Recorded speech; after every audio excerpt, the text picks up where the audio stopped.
ಓಂ ಶ್ರೀ ಗುರುದೇವೋಭ್ಯೋ ನಮಃ. ಓಂ ನಮೋ ನಾರಾಯಣಾಯ. ಓಂ ನಮೋ ಭಗವತೆ ವಾಸುದೇವಾಯ. ನಮಸ್ಕಾರ. ಕಾಮಾಕ್ಷಿ ಅಸ್ಟ್ರಾಲಜಿಗೆ ನಿಮಗೆಲ್ಲ ಸ್ವಾಗತ. ಇವರಿಗೆ ಸಬ್ಸ್ಕ್ರೈಬ್ ಆದಂಥ ಎಲ್ಲರಿಗೂ ನನ್ನ ಪ್ರೀತಿಪೂರ್ವಕ ನಮಸ್ಕಾರಗಳು. ಇನ್ನೂ ಸಬ್ಸ್ಕ್ರೈಬ್ ಆಗಿಲ್ಲ ಅಂದರೆ ದಯಮಾಡಿ ಸಬ್ಸ್ಕ್ರೈಬ್ ಮಾಡ್ಕೊಳ್ಳಿ ಅಂತೇಳಿ ಕೇಳ್ಕೊಳ್ತೀನಿ. ನಾನು ಈ ದಿನ ಯಾವ ಲಗ್ನದವರಿಗೆ ಯಾರು ಕುಲಗುರು ಆರಾಧ್ಯ ದೇವರು ಅಂತೇಳಿ ತಿಳಿಸ್ಲಿಕ್ಕೆ ಇಚ್ಛೆ ಪಡ್ತಾ ಇದ್ದೀನಿ. ಜೊತೆಗೆ ಆ ಲಗ್ನಗಳಿಗೆ ಯಾವ ಗ್ರಹಗಳು ಅನುಕೂಲ ಸ್ಥಿತಿ ಅನಾನುಕೂಲ ಸ್ಥಿತಿ ಅನ್ನೋದನ್ನು ಕೂಡ ಇದರ ಮುಖಾಂತರನೇ ತಿಳಿಸ್ತೇನೆ.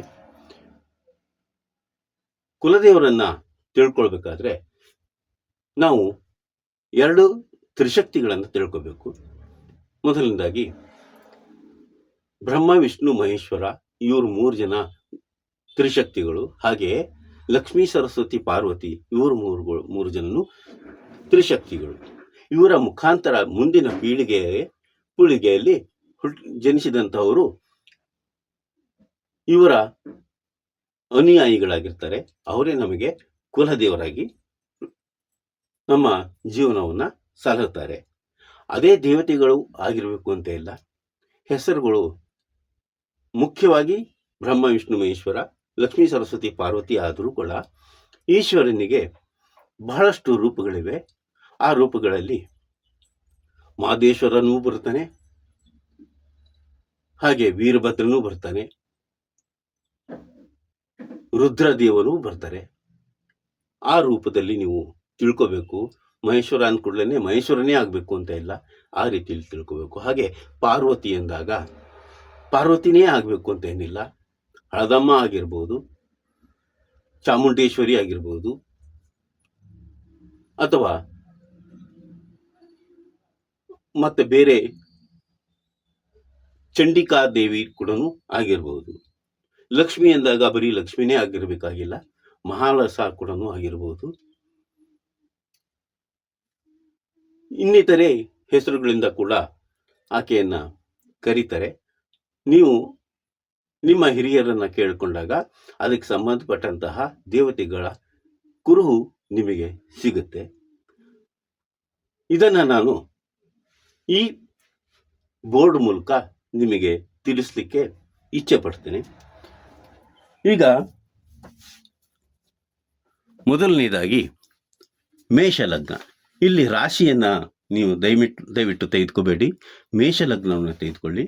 ಮೇಷಲಗ್ನದವರಿಗೆ ಕುಲದೇವರಾಗಿ ದತ್ತಾತ್ರೇಯ, ಹಯಗ್ರೀವ, ಗುರು ರಾಘವೇಂದ್ರ ಈ ದೇವತೆಗಳು ಕುಲದೇವರಾಗಿ ಬರ್ತಾರೆ. ಆರಾಧ್ಯ ದೇವತೆಗಳಾಗಿ ಭಾಸ್ಕರ, ನಾರಾಯಣ, ವಿಷ್ಣು ಇವರುಗಳು ಆರಾಧ್ಯ ದೇವತೆಗಳಾಗಿ ಬರ್ತಾರೆ. ಇಲ್ಲಿ ಕುಲದೇವರು ಮತ್ತು ಆರಾಧ್ಯ ದೇವರು ಅದಲು ಬದಲು ಕೂಡ ಆಗಬಹುದು. ಅದು ನೀವು ನಿಮ್ಮ ಹಿರಿಯರನ್ನ ಕೇಳಿ ತಿಳಿದಾಗ ಅದರ ಅರ್ಥ ನಿಮಗೆ ಹೊಳೆಯುತ್ತೆ. ಈ ಮೇಷಲಗ್ನದವರಿಗೆ ಕುಜ ಮತ್ತು ಅಂದರೆ ಮಂಗಳ ಮತ್ತು ಸೂರ್ಯ ಸುಸ್ಥಾನದಲ್ಲಿದ್ದರೆ ಶುಭ ಫಲ, ಅಶುಭ ಸ್ಥಾನದಲ್ಲಿದ್ದಾಗ ಕೆಡುಕು ಫಲ ಬರುತ್ತೆ. ಶುಭ ಸ್ಥಾನದಲ್ಲಿದ್ದಾಗ ಆರಾಧನೆಯನ್ನು ಹೆಚ್ಚು ಮಾಡಿ, ಅಶುಭ ಸ್ಥಾನದಲ್ಲಿದ್ದಾಗ ಪರಿಹಾರ ಮಾಡಿಕೊಳ್ಳಿ. ಈಗ ಋಷಭ ಲಗ್ನಕ್ಕೆ ಬರೋಣ.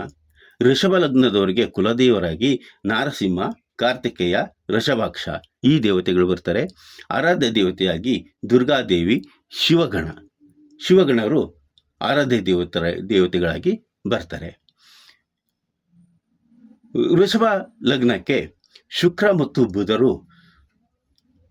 ಶುಭ ಸ್ಥಾನದಲ್ಲಿದ್ದಾಗ ಒಳ್ಳೆಯ ಫಲವನ್ನು ಕೊಡ್ತಾರೆ. ಆರಾಧನೆಯನ್ನು ಹೆಚ್ಚು ಮಾಡಿ. ಅಶುಭ ಸ್ಥಾನದಲ್ಲಿ ಏನಾದರೂ ಕೂತ್ರೆ ಅಥವಾ ದುಸ್ಥಾನದಲ್ಲಿ ಕೂತ್ರೆ ಪರಿಹಾರವನ್ನು ಮಾಡಿಕೊಂಡಾಗ ನಿಮಗೆ ನಿಮ್ಮ ಅಶುಭ ಫಲಗಳು ಕಡಿಮೆಯಾಗುತ್ತವೆ. ಇನ್ನು ಮಿಥುನ ಲಗ್ನಕ್ಕೆ ಬರೋಣ. ಮಿಥುನ ಲಗ್ನದವರಿಗೆ ಕುಲದೇವರಾಗಿ ಲಕ್ಷ್ಮೀ, ಸರಸ್ವತಿ, ಪಾರ್ವತಿ, ರೇಣುಕಾ ಯಲ್ಲಮ್ಮ ಇವರುಗಳು ಬರ್ತಾರೆ. ಆರಾಧ್ಯ ದೇವತೆಗಳಾಗಿ ವಿಷ್ಣು, ತಿರುಪತಿ ವೆಂಕಟೇಶ್ವರ ಈ ದೇವತೆಗಳು ಆರಾಧ್ಯ ದೇವತೆಗಳಾಗಿ ಬರ್ತಾರೆ. ಮಿಥುನ ಲಗ್ನದವರಿಗೆ ಬುಧ ಮತ್ತು ಶುಕ್ರ ಶುಭ ಸ್ಥಾನದಲ್ಲಿದ್ದಾಗ ಒಳ್ಳೆಯ ಫಲವನ್ನು ಕೊಡ್ತಾರೆ. ಆರಾಧನೆಯನ್ನು ಹೆಚ್ಚು ಮಾಡಿ. ಅಶುಭ ಸ್ಥಾನದಲ್ಲಿ ಕೂತಾಗ ನಿಮಗೆ ಕೆಟ್ಟ ಫಲಗಳು ಅನುಭವಿಸಬೇಕಾಗುತ್ತೆ. ಪರಿಹಾರವನ್ನು ಮಾಡಿಕೊಳ್ಳಿ. ಇನ್ನು ಕಟಕ ಲಗ್ನಕ್ಕೆ ಬರೋಣ. ಕಟಕ ಲಗ್ನದವರಿಗೆ ಗೋಪಾಲಕೃಷ್ಣ, ಗಿರಿಧರ, ಚಂದ್ರಶೇಖರ ಇವರು ಕುಲದೇವತೆಗಳಾಗಿ ಬರ್ತಾರೆ. ಭವಾನಿ, ಚಂಡಿ, ಸುಬ್ರಹ್ಮಣ್ಯ ಇವರು ಆರಾಧ್ಯ ದೇವತೆಗಳಾಗಿರ್ತಾರೆ. ಕಟಕ ಲಗ್ನದವರಿಗೆ ಚಂದ್ರ ಮತ್ತು ಮಂಗಳ ಶುಭ ಸ್ಥಾನದಲ್ಲಿದ್ದಾಗ ಶುಭ ಫಲಗಳನ್ನು, ಅಶುಭ ಸ್ಥಾನದಲ್ಲಿದ್ದಾಗ ಕೆಟ್ಟ ಫಲಗಳನ್ನು ನೀಡ್ತಾರೆ. ಅಶುಭ ಸ್ಥಾನದಲ್ಲಿದ್ದಾಗ ಪರಿಹಾರ ಮಾಡಿಕೊಳ್ಳಿ, ಶುಭ ಸ್ಥಾನದಲ್ಲಿದ್ದಾಗ ಆರಾಧನೆಯನ್ನು ಹೆಚ್ಚು ಮಾಡಿ. ಇನ್ನು ಸಿಂಹ ಲಗ್ನಕ್ಕೆ ಬರೋಣ. ಸಿಂಹ ಲಗ್ನದವರಿಗೆ ಕುಲದೇವರಾಗಿ ಶ್ರೀ ಕಾಮಾಕ್ಷಿ, ಶ್ರೀ ಸರ್ವೇಶ್ವರ ಇವರು ಕುಲದೇವತೆಗಳಾಗಿ ಬರ್ತಾರೆ. ಆರಾಧ್ಯ ದೇವತೆಗಳಾಗಿ ಶ್ರೀ ಆಂಜನೇಯ, ಶ್ರೀಕೃಷ್ಣ ಇವರು ಆರಾಧ್ಯ ದೇವತೆಗಳಾಗಿ ಬರ್ತಾರೆ. ಸಿಂಹ ಲಗ್ನದವರಿಗೆ ಸೂರ್ಯ ಮತ್ತು ಗುರು ಶುಭ ಸ್ಥಾನದಲ್ಲಿದ್ದಾಗ ಶುಭ ಫಲವನ್ನು ಕೊಡ್ತಾರೆ. ಆರಾಧನೆಯನ್ನು ಹೆಚ್ಚಿಗೆ ಮಾಡಿ. ಅಶುಭ ಸ್ಥಾನದಲ್ಲಿ ಅಥವಾ ದುಸ್ಥಾನದಲ್ಲಿ ಕೂತಿದ್ದೆ ಆದರೆ ಆಗ ಪರಿಹಾರವನ್ನು ಮಾಡಿಕೊಂಡು ನೀವು ನಿಮ್ಮ ಸಂಕಟಗಳನ್ನು ದೂರ ಮಾಡಿಕೊಳ್ಳಿ. ಇನ್ನು ಕನ್ಯಾ ಲಗ್ನಕ್ಕೆ ಬರೋಣ. ಕನ್ಯಾ ಲಗ್ನದ ಅಧಿಪತಿ ಬುಧ. ಕನ್ಯಾ ಲಗ್ನದವರಿಗೆ ಕುಲದೇವರಾಗಿ ದಕ್ಷಿಣಾಮೂರ್ತಿ, ಹಯಗ್ರೀವ, ವಾಮನ ದೇವರುಗಳು ಬರ್ತಾರೆ. ಅದೇ ಆರಾಧ್ಯ ದೇವತೆಗಳಾಗಿ ಭದ್ರಕಾಳಿ, ವೀರಭದ್ರ ಇವರು ಆರಾಧ್ಯ ದೇವತೆಗಳಾಗಿ ಬರ್ತಾರೆ. ಕನ್ಯಾ ಲಗ್ನದವರಿಗೆ ಬುಧ ಮತ್ತು ಶನಿ ಶುಭ ಸ್ಥಾನದಲ್ಲಿ ಏನಾದರೂ ಇದ್ದರೆ ಅವರನ್ನು ಮೇಲಕ್ಕೆ ಕರೆದುಕೊಂಡು ಹೋಗ್ತಾರೆ. ಅಂದರೆ ಒಳ್ಳೆಯದಾಗಿ ಉನ್ನತ ದರ್ಜೆಗೆ ಏರಿಸ್ತಾರೆ. ಅಶುಭ ಸ್ಥಾನದಲ್ಲಿ ಏನಾದರೂ ಕೂತರೆ ಪಾತಾಳಕ್ಕೆ ತಳ್ಳಿಬಿಡ್ತಾರೆ. ಹಾಗಾಗಿ ನೀವು ಆ ಪರಿಹಾರವನ್ನು ಆಗ ಮಾಡಿಕೊಳ್ಬೇಕಾಗುತ್ತೆ. ಇನ್ನು ತುಲಾ ಲಗ್ನಕ್ಕೆ ಬರೋಣ. ತುಲಾ ಲಗ್ನದವರಿಗೆ ಕುಲದೇವರಾಗಿ ಜಗದೀಶ್ವರ, ತ್ರೈಲೋಕೇಶ್ವರ ಇವರು ಕುಲದೇವತೆಗಳಾಗಿ ಬರ್ತಾರೆ. ಮಹಾಲಕ್ಷ್ಮಿ, ಚಾಮುಂಡೇಶ್ವರಿ ಇವರು ಆರಾಧ್ಯ ದೇವತೆಗಳಾಗಿ ಬರ್ತಾರೆ. ಹಾಗಾಗಿ ತುಲಾ ಲಗ್ನದವರು ಶುಕ್ರ ಮತ್ತು ಶನಿ ದೇವತೆ ಗ್ರಹಗಳು ಅಶುಭ ಸ್ಥಾನದಲ್ಲಿ ಕೂತಾಗ ಕೆಟ್ಟ ಫಲಗಳನ್ನು ಕೊಡ್ತಾರೆ. ಪರಿಹಾರವನ್ನು ಮಾಡಿಕೊಳ್ಳಿ. ಶುಭ ಸ್ಥಾನದಲ್ಲಿ ಕೂತಾಗ ಒಳ್ಳೆಯ ಫಲಗಳನ್ನು ಕೊಡ್ತಾರೆ. ಆರಾಧನೆಯನ್ನು ಹೆಚ್ಚಿಗೆ ಮಾಡಿಕೊಳ್ಳಿ. ಇನ್ನು ವೃಶ್ಚಿಕ ಲಗ್ನಕ್ಕೆ ಬರೋಣ.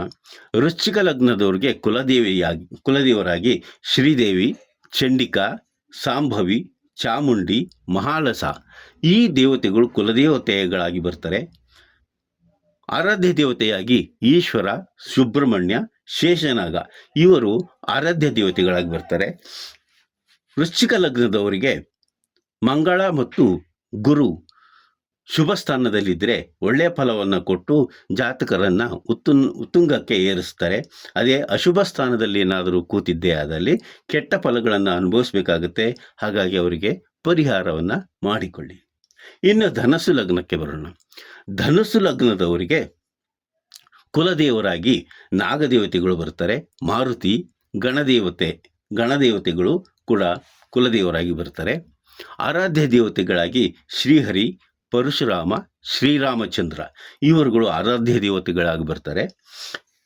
ಧನಸ್ಸು ಲಗ್ನದವರಿಗೆ ಗುರು ಮತ್ತು ಮಂಗಳರು ಶುಭ ಸ್ಥಾನದಲ್ಲಿ ಕುಳಿತಿದ್ದರೆ ಒಳ್ಳೆಯ ಫಲಗಳನ್ನು ಕೊಡ್ತಾರೆ. ಆರಾಧನೆಯನ್ನು ಹೆಚ್ಚಿಗೆ ಮಾಡಿ. ಅಶುಭ ಸ್ಥಾನದಲ್ಲಿ ಏನಾದರೂ ಕೂತಿದ್ದರೆ ಕೆಟ್ಟ ಫಲಗಳನ್ನು ನೀಡ್ತಾರೆ. ನೀವು ಆಗ ಪರಿಹಾರವನ್ನು ಮಾಡಿಕೊಳ್ಳಬೇಕಾಗುತ್ತೆ. ಈಗ ಮಕರ ಲಗ್ನಕ್ಕೆ ಹೋಗೋಣ. ಮಕರ ಲಗ್ನಕ್ಕೆ ಕುಲದೇವತೆಗಳಾಗಿ ತ್ರಯಂಬಕೇಶ್ವರ, ಮಹೇಶ್ವರ ಇವರು ಕುಲದೇವರಾಗಿ ಬರ್ತಾರೆ. ದುರ್ಗಾಮಾತೆ, ಮಾರಿಕಾಂಬ, ಕಾತ್ಯಾಯಿನಿ ಇವರು ಆರಾಧ್ಯ ದೇವತೆಗಳಾಗಿ ಬರ್ತಾರೆ. ಮಕರ ಲಗ್ನದವರಿಗೆ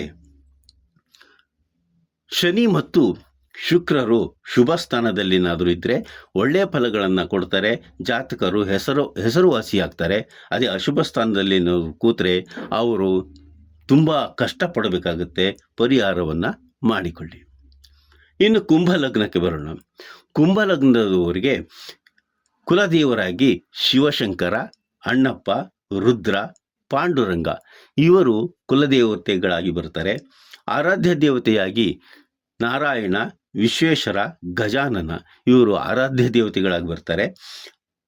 ಕುಂಭ ಲಗ್ನದವರಿಗೆ ಶನಿ ಮತ್ತು ಬುಧ ಏನಾದರೂ ಒಳ್ಳೆಯ ಸ್ಥಾನದಲ್ಲಿ ಕೂತಾಗ ಶುಭ ಫಲವನ್ನು ಕೊಡ್ತಾರೆ. ಜಾತಕರನ್ನು ಇನ್ನಷ್ಟು ಉತ್ತುಂಗಕ್ಕೆ ಏರಿಸ್ತಾರೆ. ಅದೇ ಶನಿ ಮತ್ತು ಬುಧರು ದುಸ್ಥಾನದಲ್ಲಿ ಏನಾದರೂ ಕುಳಿತಿದ್ದರೆ ಅತ್ಯಂತ ಕೆಟ್ಟ ಫಲಗಳನ್ನು ಅನುಭವಿಸಬೇಕಾಗುತ್ತೆ. ಆಗ ನೀವು ಪ್ರಾರ್ಥನೆ ಮೂಲಕವೋ ಇನ್ನೊಂದರ ಮೂಲಕವೋ ಪರಿಹಾರವನ್ನು ಮಾಡಿಕೊಂಡಲ್ಲಿ ಸ್ವಲ್ಪ ಸಮಾಧಾನವನ್ನು ಅನುಭವಿಸ್ತೀರ.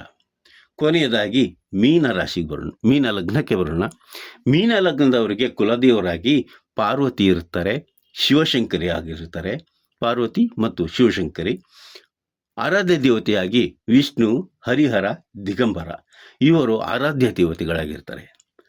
ಮೀನ ಲಗ್ನದವರಿಗೆ ಗುರು ಮತ್ತು ಚಂದ್ರರು ಶುಭ ಸ್ಥಾನದಲ್ಲಿದ್ದರೆ ಅಥವಾ ಗಜಕೇಸರಿ ಯೋಗ ಏನಾದರೂ ಹೊಂದಿದ್ದರೆ ಅವರನ್ನು ಹಿಡಿಯುವರು ಈ ಜಗತ್ತಿನಲ್ಲೇ ಇರೋದಿಲ್ಲ, ಅಷ್ಟು ಉತ್ತುಂಗಕ್ಕೆ ಹೋಗ್ಬಿಡ್ತಾರೆ.